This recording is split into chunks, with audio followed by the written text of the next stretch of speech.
Hi, my name is Kevin, and here's a January 2021 aquarium update. Let's start out in Milwaukee, Wisconsin. Here we are outside of one of my all-time favorite fish stores here in Milwaukee, Wisconsin. Best Fish. Yeah, like in the 2004, 2002, 2004, this is where I used to go, man.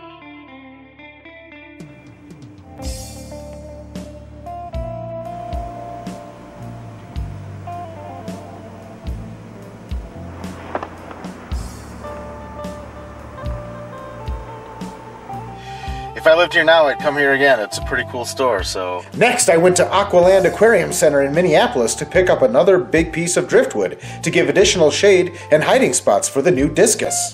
After picking up the driftwood, we drove to the new Aqualand South location, which recently opened in Cannon Falls. Someday I want to have a barb tank. Those guys are pretty cool. I'm ready to chow.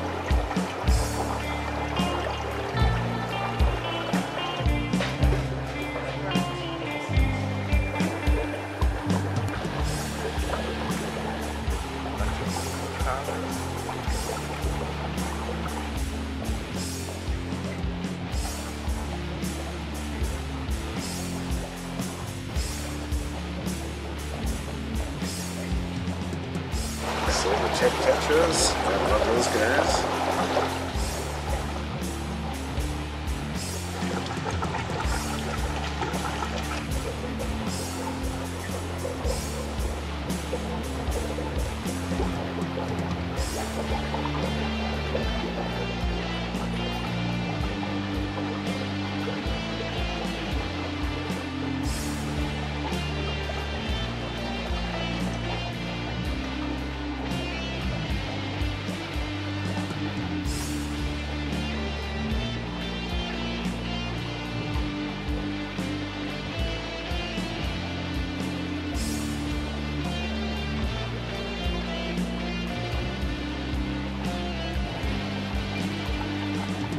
Very cool store. After checking out Aqualand South, we went back home. So here we are soaking log number 2, so we'll be rotating it to get a bunch of the tannins out.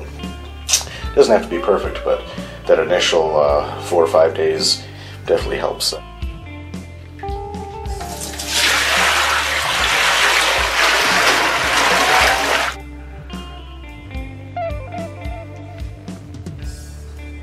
Okay, we're gonna leave that there for a few more days while I go hiking.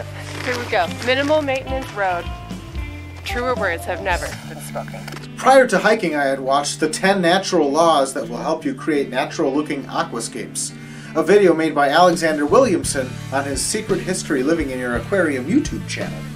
It focused on color, asymmetry in nature, vanishing points, and the fractal method, and I kept this in mind while I was out hiking. That sun is really cool. The boulders kind of look like marshmallows, a little bit. Laser trails. Should we have a picnic at that picnic table? Sugarloaf Cove. Gorgeous.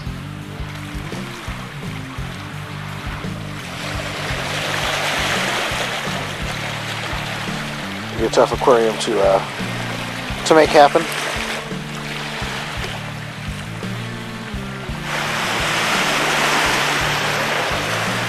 Meanwhile, my log is still soaking in the bathtub. Well, here we are back at the house, and so we bought some Anubias, a bunch of Anubias, and what we're going to do is we're going to kind of break it up with the scissors and tie it to the tops of this wood with hemp string. You can use glue and other things, there's no wrong way to do it. This is just what I'm doing because I kind of have this on hand.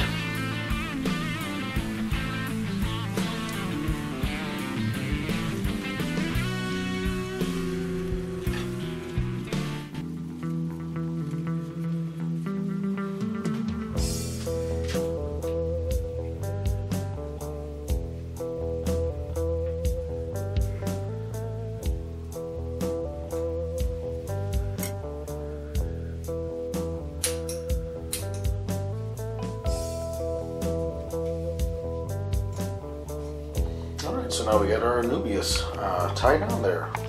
Next, we'll put it in the tank. All right, here we go. Going in.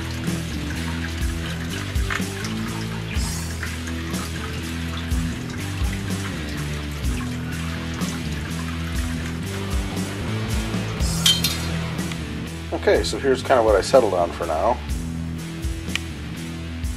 as far as an aquascape. Now there's a couple of logs, we have a few more discus in here. They can all get along, have a place to hide, and such.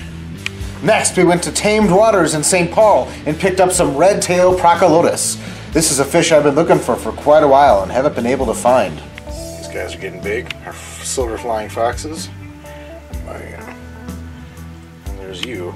You are so cool. All three of yous. They're one of the most brightly colored, prettiest freshwater fish, I think, like next to discus. I mean, they have insane coloration. Look at their fins. And the speckles. And they're so cool. They're omnivores. They eat lots of vegetables, so they're always eating the zucchini and stuff in here, but they also love brine shrimp. They're actually a pretty peaceful species, but they've been a little territorial with each other. They kind of fight amongst the wood there for territory, but they get big, so that's the con. These are just tiny ones right now. They'll get quite large eventually, so we'll show you. You can see the pothos plants that we had planted a while ago are doing pretty good. They're definitely roots are growing in here. Alright, we're going to talk some feeding strategy here. So we have different fish that like different kinds of foods here, and what I kind of do is I feed brine shrimp and bloodworms to these guys primarily.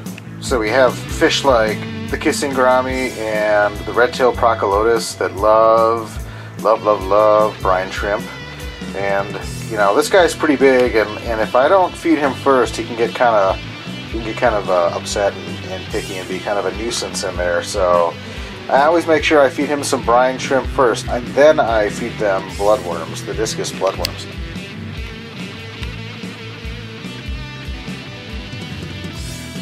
Alright, now that the brine shrimp has been fed, it's time to focus on the discus and the bloodworms. So here we go.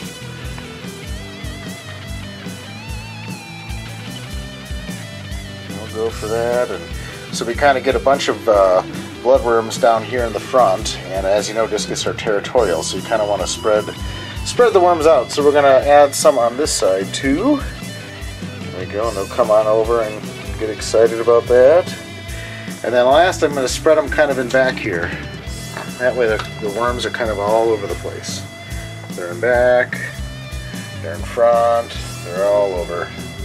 So the discus can be territorial, and they still are able to eat. It gets stuck in like the Anubias plants, and so they just feast off of it. So it's kind of nice. You guys are pretty cool. Let's watch you guys. Oh man, get it, yeah.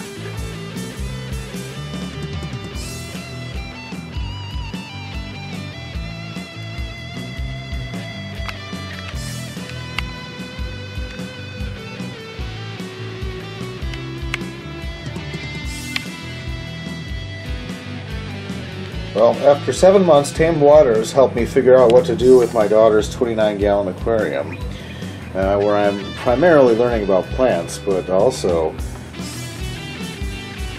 doing some other fun stuff. Check out these laser green cories that I got from Tamed Waters. They're so cool.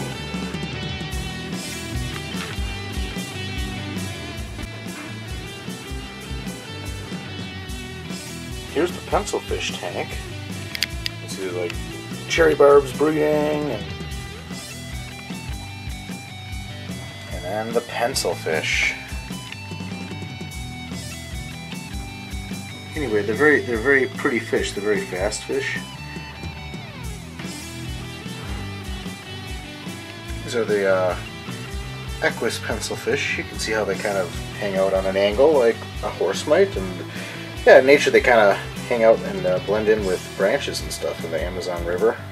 We have the red coral pencilfish, which are gorgeous, of course.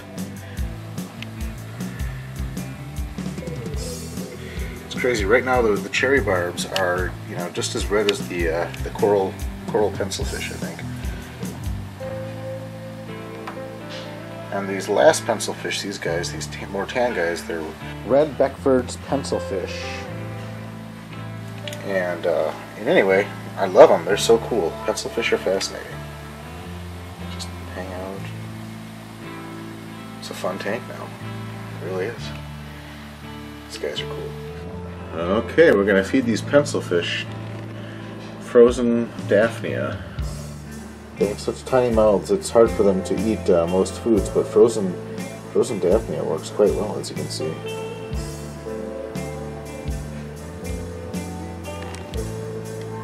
So here you just kind of get a bunch of it floating in your tank after you thaw it, and they feast on it all over the tank, all of the fish, the catfish, pencilfish, the cherry barbs.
Well, I hope you enjoyed, and thanks for watching, and we'll catch you next time.